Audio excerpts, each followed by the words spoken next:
Hey person who's watching this video right now, how are you? Yeah, good. This is a one-way conversation. Today I had a snow day. So that's great, got to sleep in. I had no clue that there's even a storm coming. Like, where did it come from? The snow lords just rained all their glory whiteness all over us.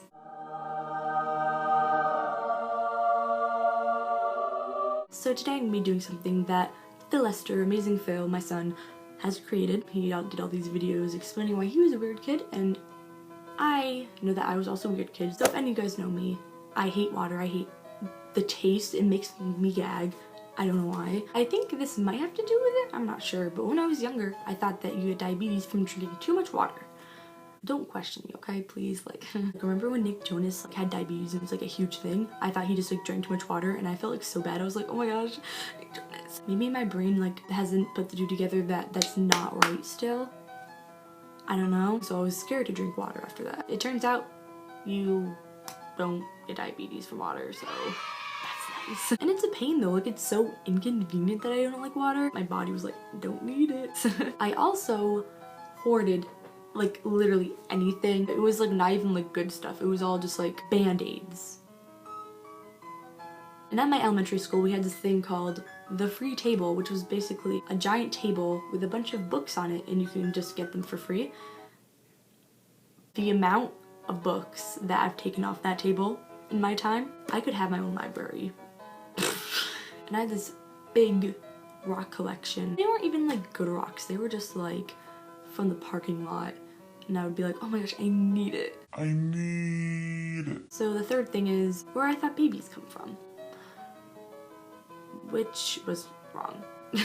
So I felt really bad for the people on 16 and pregnant because basically what I thought is that you create a baby when you find your true love or whatever. You just fall in love and then boom, baby. And I thought that people on 16 and pregnant just fell in love too early. And I had a huge fear of getting pregnant young because I was like, what if I fall in love young and I didn't want to be on that show, are you kidding me? I mean, maybe you get paid well. The fourth thing is that I really wanted a broken bone because all those people at school, got to use the elevator or whatever, and I was so jealous of them. I wanted that attention, so I would just sit there in bed, just smacking my leg, trying to get it broken. It never did work. Imagine if it did though, my parents would be like, what did you do? I just was hitting my leg. Don't mind me. And I'd be like, yes! My parents would be like, you weird kid. I didn't raise you to be this way. The fifth thing is my magic finger. I thought that I was magical and I thought I had powers. I thought it was so cool. Basically I thought that this finger in particular had magical powers and that I could do whatever I want with it. It was a magic wand. Sadly it wasn't, and in my head I'd have all these really cool adventures. That's sad.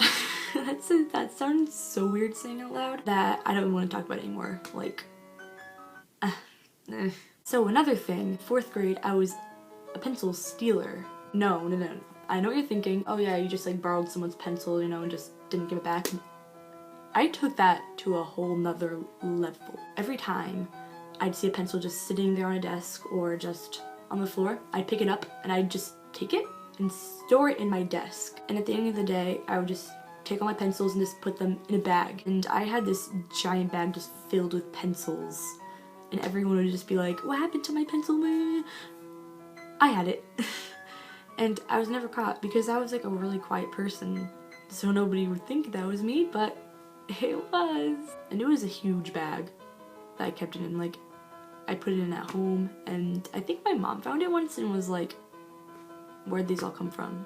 And I was like, yeah, not really sure how that one turned out. I think I blocked it out of my memory. So the next thing is when I turned 7. When I turned that old, I literally cried so hard because I was like, it's such an ugly number, oh my gosh. I thought it was so disgusting, I just hated it. So when people would ask me my age, I would say that I was 6 or 8. I would just avoid it all. But now I'm 17, so past Julia. When I was younger, I wanted to be a singing, dancing mailwoman wearing a tutu.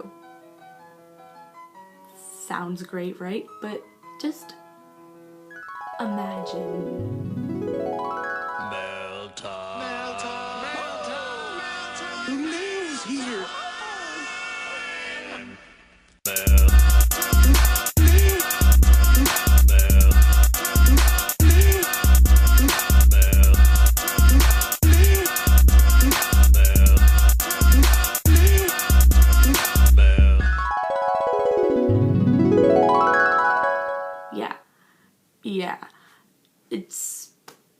It's not cute. I don't remember actually wanting to be one, but my mom told me. And she says that I wanted to deliver people like letters, because that's all I thought. I didn't know bills existed or anything. I just wanted to deliver people happy news. I was a happy person. So the ninth thing is that I had a very strong hate towards jeans and I would never wear them. So I wore gauchos. Yeah, for those who don't know what gauchos are, here's a little thing. Yeah, that's also not cute. I thought that they were the best things ever though. Like I was like, yes, look at me go. No, that's gross. Please, please don't. And the last thing is that I loved pretending that I was in different worlds to the point where that was my second life in my head. I wasn't like outwardly like, hello everybody, I'm Lucy Pavency. Let's go into the wardrobe. Toodles. Where I love Narnia. Because I'd probably be sent somewhere if I was like that. I pretty much lived a second life in my head, if that even makes sense. Like, I don't know. Like, I pretended to be in Sweet of Zack and Cody, Narnia, Wizards of Waverly Place. Just so many shows and movies. So yeah, that's some of the reasons why I was a weird kid. Thanks for watching. I hope that you don't think I'm that weird now. I need